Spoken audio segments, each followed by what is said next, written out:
મિત્રો આજે હું હમીરસર બેઠો હતો, હમીરસરની બાજુમાં ખેંગારબાગમાં.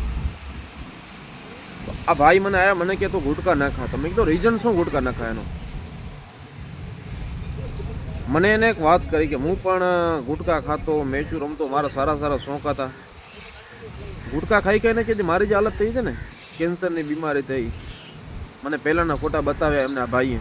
અને અત્યારે ભાઈનો મોઢો જો તમે જરાક, તમને પછી આગળ બીજી વાત કરું. તમે પહેલાં જરાક મોઢો જોઈ લો, તમને સમજાવું. આ જોઈ લો, આ ભાઈની ગુટકા ખાઈ ખાઈને હાલત થઈ છે. એ કે મારો ઘર પતી ગયો, મારી ઘરની કન્ડિશન અત્યારે કાંઈ નથી. આ ભાઈ કે ગુટકા ખાઈ ગઈને.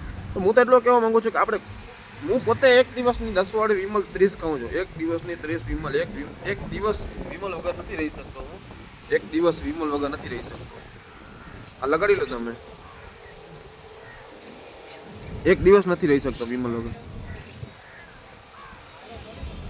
પણ આપણે જરાક વિચારીએ 1% એમ કે કદાચ આ વસ્તુ આપણાથી બને તો આપણી ઘરની હાલત શું હોય, આપણી હાલત શું હોય. 100% એવું નથી કહેતો કે ગુટકા મૂકી દઈશું તો આપણું મરશું નહીં ને ઘણું ટાઈમ જીવશું, કે એવું નથી કહેતો હું. મોત તો આવતું હશે ત્યારે આવશે, નસીબમાં હશે એ તો જવાનું હશે તો ફાઇનલ જ છે. પણ ન ખાઈએ યાર ગુટકા. પાછળવાળાના બારામાં વિચારીએ. જે આપણી ફેમિલી છે ને, કોઈની પણ ફેમિલી હોય, કોઈની ફેમિલીમાં કોઈ એક વ્યક્તિને કાંઈ પણ થાય છે ને તો આખી ફેમિલી તૂટી જાય છે. ઘણું બધું કહેતા તમને કાંઈ નથી આવડતો, પણ આ વિડીયો જોઈને ઘણા બધા સમજી જાઓ તો ઘણું સારું છે. હું તો એટલો કહું છું કે આ વિડીયો 100 જણા કારણે પહોંચાડશો ને તોય પણ ઘણું છે.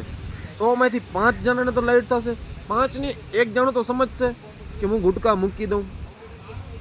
દારૂ સિગરેટ એ મારા લાયક નથી વસ્તુ. શું કામ કે ભગવાને આપણને આવો શરીર આપે છે. બાકી લેણા દેણા નહીં તો મળદ માથે હોય, આખી દુનિયા ઉપર લેણા હોય, ટેન્શન હોય, ઘરનું કાંઈ એવું તે એ તો રહેવાનું છે કોઈ પણ ઉપર. પણ બનતી કોશિશ આપણે આ ગુટકા મૂકીએ. ગુટકા એક સારી વસ્તુ નથી. ઘણાના જણાના ઘરે દારૂ પીતા હોય છે, દારૂ પીને ગાડીઓ આંકલતા હોય છે, જેને કોઈ વસ્તુની કલ્પના નથી. પણ પાછળવાળાનો તો બારામાં વિચારો કે તમારી ફેમિલી તમારી વાટ જોઈ બેઠી હોતી છે. આપણે શું કરતા શું નહીં કરતા હોય. હું ઘણું બધું નથી કરતો, નથી કહેતો તમને. જેટલી બને એટલો આ વિડીયો જરાક આગળ પહોંચાડજો કે 2-5 જણાને ખબર પડે કે આ વસ્તુ સારી નથી એમ.